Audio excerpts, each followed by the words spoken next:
Tonight, the Ahmaud Arbery murder case is poised to go to a grand jury. 3 suspects facing possible indictments for murder, including the man who recorded this infamous video. He is now accused of helping to cause Arbery's death. Here's John Sherrick.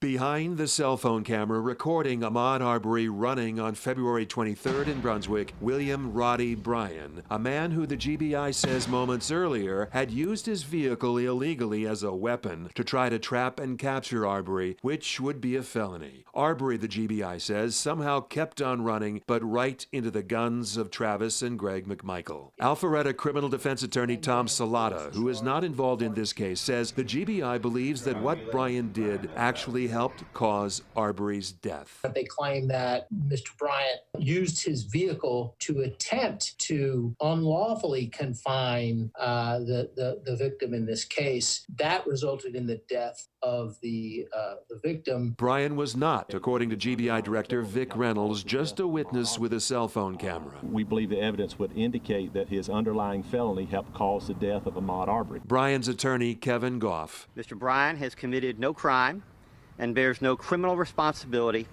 in his death. You would want to say that, look, whatever Mr. Bryant did was not a contributing factor to the death of this young man. He may have been trying to false imprison somebody, but it didn't result in the death of this person. The GBI does not expect to make any more arrests in the murder investigation, but agents are still investigating prosecutors and law enforcement in the Brunswick area about the way they handled or mishandled the case from the beginning.